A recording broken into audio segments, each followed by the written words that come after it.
O texto que eu quero ler hoje está no livro de Êxodo, capítulo 33, versículo de número 15. Diz o texto de Êxodo 33, versículo 15. Então lhe disse Moisés: se a tua presença não vai comigo, não nos faça subir deste lugar. Moisés está dizendo a Deus: se o Senhor não for comigo, não deixa eu sair aqui.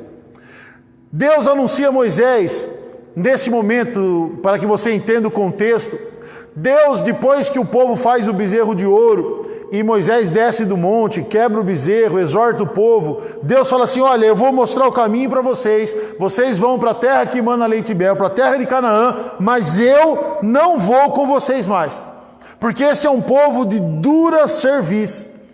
Esse povo, para o nosso entendimento, é cabeça dura.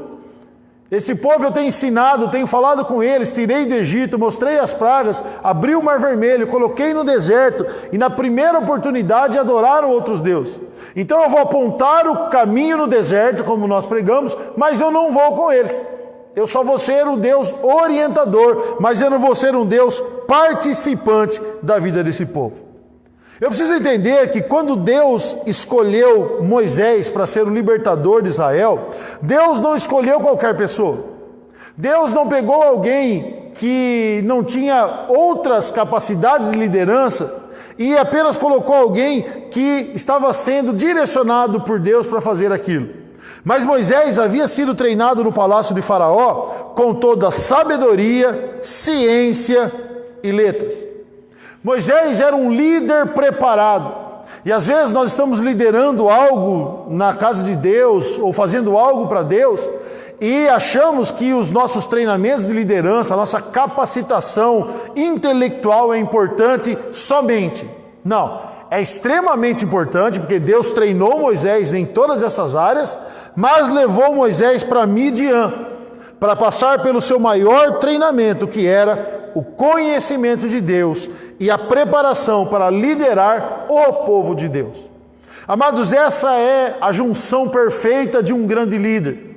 Um grande líder, ele tem primeiro a direção de Deus, o conhecimento de Deus, o conhecimento da palavra de Deus, mas também precisa buscar os outros tipos de sabedoria, ciência, de letras, para que tenha a capacidade de liderar. Moisés precisava de muita habilidade para liderar um povo. Aquele povo, como o próprio Deus disse, um povo de dura cerviz. Mas a dependência de Deus era tão forte, que no mesmo capítulo 33, se nós continuarmos lendo todo o texto do capítulo 33, nós vamos ver que quando Moisés entrava para orar na tenda, o povo saía das suas tendas e ficava olhando para ver Moisés receber a palavra de Deus. Tudo é importante. Moisés, ele tinha sido treinado no palácio de Faraó e ele tinha muita sabedoria, muito conhecimento, muita capacidade.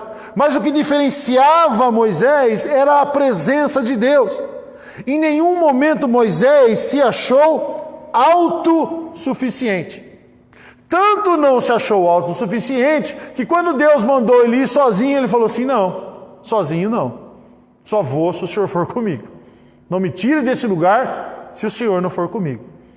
E o que eu quero pregar hoje, falar com você hoje, é sobre essa autossuficiência.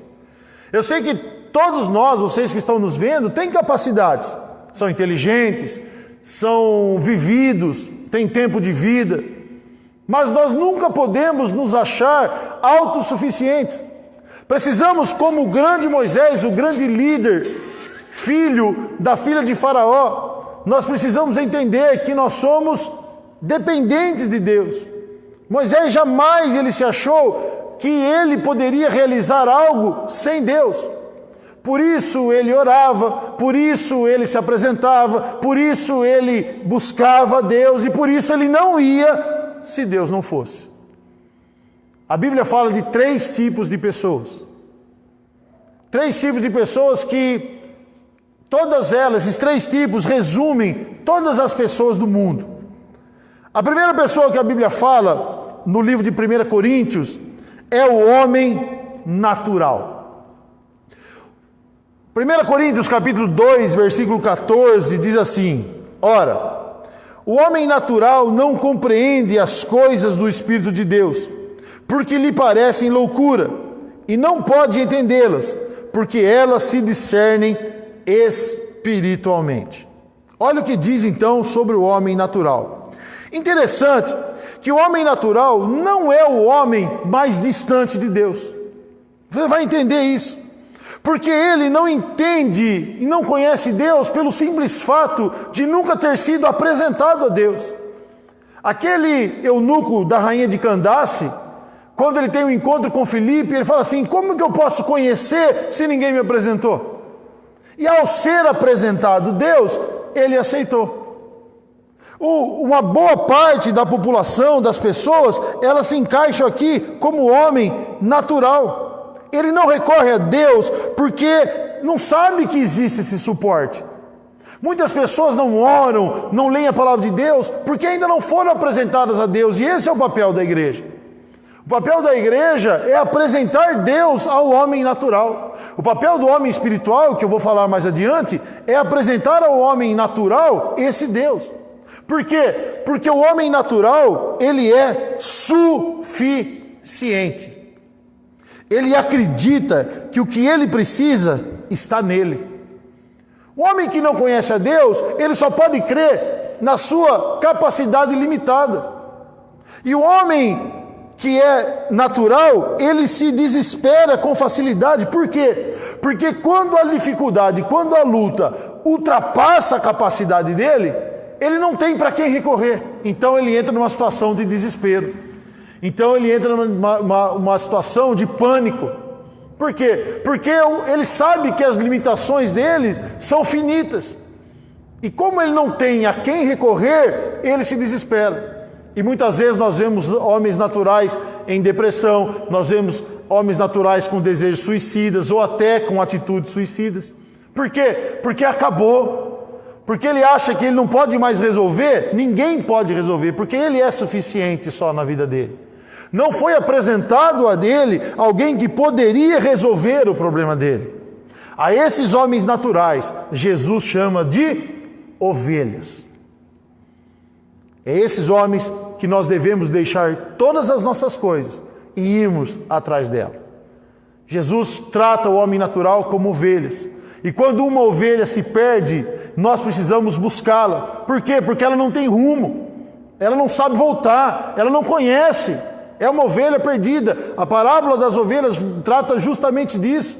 De nós deixarmos as outras coisas e buscarmos, não é deixar 99, buscar uma, mas é a moral da parábola, que é buscar o homem natural, é buscar aquele que não tem entendimento, buscar aquele que não conhece Deus. Deus trata o homem natural, que é suficiente, porque só acredita nele, como ovelhas. O segundo tipo de homem que a Bíblia fala é o homem espiritual. 1 Coríntios capítulo 2, versículo 15 diz: mas o que é espiritual discerne bem tudo, e ele de ninguém é discernido. O homem espiritual é o homem mais próximo de Deus. Discerne de Deus, porque Deus é o centro da vida dele. Ele é cristocêntrico. Vive todas as coisas, tem a sua vida nas coisas lícitas e convenientes a ele. Tudo a ele é lícito, nem tudo convém. Só pratica o que é lícito e conveniente. Sabe por quê? Porque Cristo é o centro da vida dele. Pode fazer todas as coisas, pode viver uma vida natural, pode viver uma vida tranquila, porque da razão dele parte sempre da razão, a razão dele parte sempre da razão de Cristo. Todas as suas decisões, tudo que ele faz, todas as suas ações começam em Cristo. E a Bíblia chama esse homem de homem espiritual. O homem espiritual tem problemas? Claro que tem. Ele também sofre com problemas do dia a dia. Mas em si, ele é insuficiente. Lembre-se que o homem natural é suficiente, porque ele só sabe aquilo que ele pode chegar. Ele sabe que ele tem limitações. Fala assim, olha, isso aqui quanto que é? Isso aqui é o suficiente. É abundante? Não, é suficiente. O homem espiritual, não. O homem espiritual, ele é insuficiente. Sabe que nenhuma das suas capacidades supre o poder de Deus na sua vida. Ele sabe que nada que ele faça, por mais inteligente que ele seja, por mais sábio que ele seja, por mais capaz que ele seja, ele precisa de Deus. Moisés foi assim. Moisés podia falar assim, não, eu sou treinado, eu sou capacitado, eu sou guerreiro, eu sei lutar, eu sei fazer conta, eu sei ler, eu sei organizar um exército, eu sei tudo, mas eu dependo de Deus. E o homem espiritual é assim.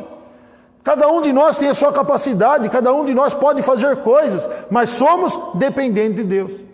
Ao contrário do natural, o homem espiritual nunca se desespera, porque sabe que tem um Deus todo-poderoso, que é maior que os seus problemas e que suas recompensas são espirituais. Por mais complicado que sejam as coisas na vida do homem espiritual, ele nunca entra em desespero, porque ele crê num Deus todo-poderoso, num Deus que tem todo o poder. Ele sabe a solução? Não, não sabe, mas ele crê. Se Cristo é o centro da nossa vida, eu não vejo às vezes saída, mas eu sei que Ele tem. Eu não sei qual é, porque a sabedoria é muito maior que a minha, é muito maior que a sua. Ele sabe, eu não sei. E como eu confio, eu não me desespero. Nas mãos do Senhor está a nossa vida, está as coisas que nós cremos. Por isso somos valorosos, somos tratados como espirituais, de que ninguém é discernido. A esse Jesus chama de dracma. Dracma era o dinheiro da época que valia um mês de trabalho, um tempo de trabalho. A dracma, ela até se perdeu dentro da casa, mas se perdeu dentro da casa, logo foi encontrada. A parábola diz que a mulher limpou a casa e logo encontrou a dracma e chamou as amigas para comemorar o encontro daquela dracma. O homem espiritual também passa por problemas, mas ele está na casa. Ele sabe que ele vai ser encontrado. Por quê? Porque ele é insuficiente. Moisés era insuficiente. Por isso que ele disse, se o Senhor não for comigo. Mais capaz do que ele, talvez, com certeza, ou melhor do que talvez, com certeza Deus escolheu o melhor. Porém, alguém que se achava insuficiente se Deus não fosse com ele. Mas o mais grave de todos é o terceiro tipo de homem que a Bíblia fala, que é o homem carnal. O homem carnal, ele é o mais distante de Deus. Pastor, mas mais que o natural? Porque, por exemplo, o eunuco da rainha de Candace é o homem natural. Não conhece, quando conhece se aproxima. O carnal, ele é autossuficiente. Ele já conhecia Deus e disse para Deus, Deus, valeu, o Senhor é muito bom, mas fica do ladinho aqui, não atrapalha a minha vida. Deixa eu continuar a minha vida sem a sua intromissão. Então é aquele que você vai falar de Jesus para ele e fala, não, mas eu já conheço. Não, eu já fui isso, já fui aquilo, já fiz aquilo. Por quê? Porque agora ele não precisa mais de Deus. Ele não tem mais, ele acha que os poderes de Deus, o Todo-Poderoso não é mais Deus, mas é Ele. Ele tem uma autossuficiência, que tudo o que ele precisa está nele, além das suas capacidades. A diferença do suficiente para o autossuficiente é que o suficiente sabe que ele tem uma capacidade limitada. O autossuficiente acha que tem uma capacidade limitada.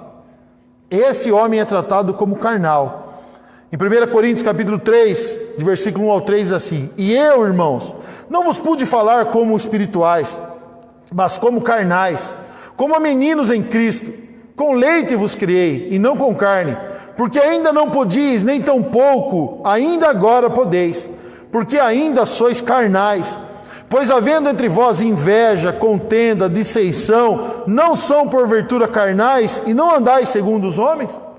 E completando Romanos 8, capítulo 8, versículo 8. Portanto, os que estão na carne não podem agradar a Deus.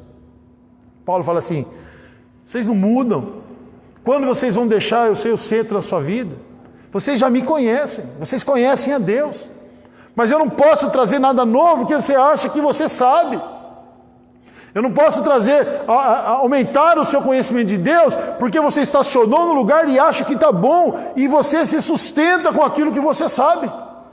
Mas você não vai viver de leite, precisa de algo mais poderoso, mas eu não consigo falar, porque você não dá essa liberdade. Porque você acha que tudo que você tem já é o suficiente.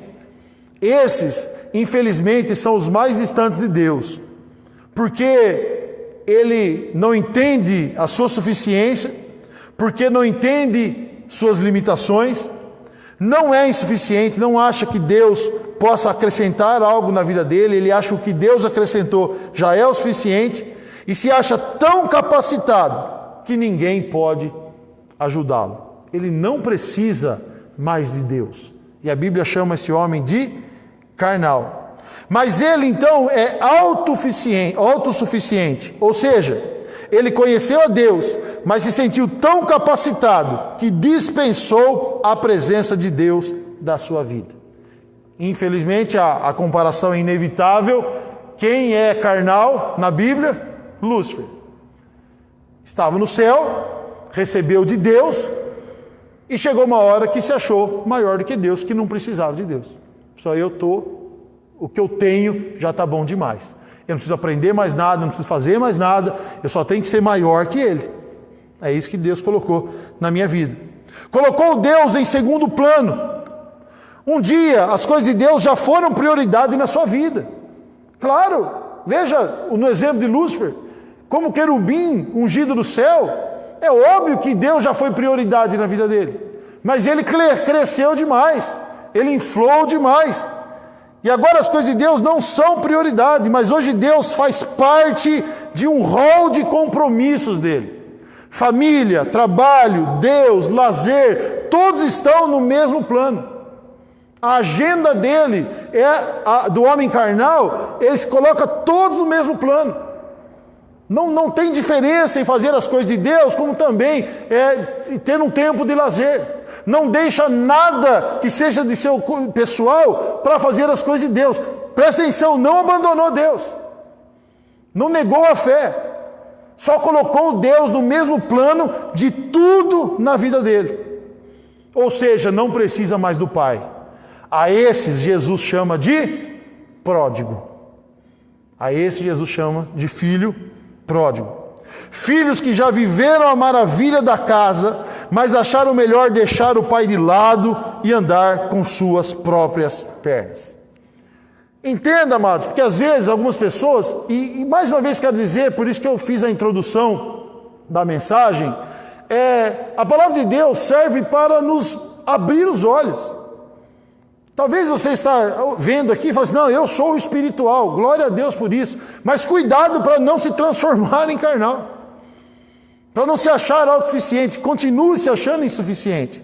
Então essa é uma mensagem que Deus está nos dando para abrir os nossos olhos, mas também para não deixar-nos cair nas tentações, principalmente nas armadilhas de Satanás. Porque algumas pessoas, elas saem da presença de Deus e não muda nada na vida delas. Ou ao contrário, melhora. Ou se você acha que a vida do filho pródigo não melhorou, saiu com fortuna, metade da fortuna do pai. Você acha que um tempo, presta atenção nisso, um tempo a vida dele não foi boa? Não, dinheiro, não precisava trabalhar, dinheiro à vontade, amigo, bebia, comia, farreava e dinheiro. Só que chega um dia, mas, que acabou. Essa alegria, essa autossuficiência, essa suficiência ilusória que o diabo dá para a nossa vida, é muito perigosa. E a esses, a Bíblia ensina que precisam cair em si. Se nós lermos o texto de Lucas, lá do filho pródigo, vai dizer que aquele menino um dia, depois de usufruir tudo, depois de estar sofrendo, ele caiu em si. Ele pensou assim, a minha vida do lado do Pai era muito melhor do que longe do Pai. Alguns morrem longe do Pai. Alguns por orgulho, por não querer tomar a decisão que tomou aquele menino da parábola bíblica, eles preferem não voltar para a casa do pai, não morrer, não receber as coisas do pai, não passar não a humilhação, não é essa a palavra, mas não passar pelo momento de arrependimento, de se dobrar aos pés do pai e dizer: eu errei.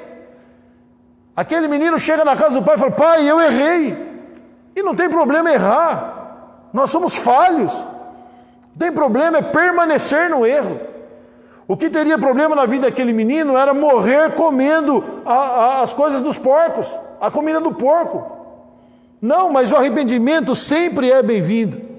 Cair em si é abrir os olhos e enxergar que a vida do lado do Pai é bem melhor do que longe do Pai. De entender que não subsistem em si nos momentos que lutam ou sofrem ainda mais, porque Satanás os envergonha dizendo que viraram as costas a Deus.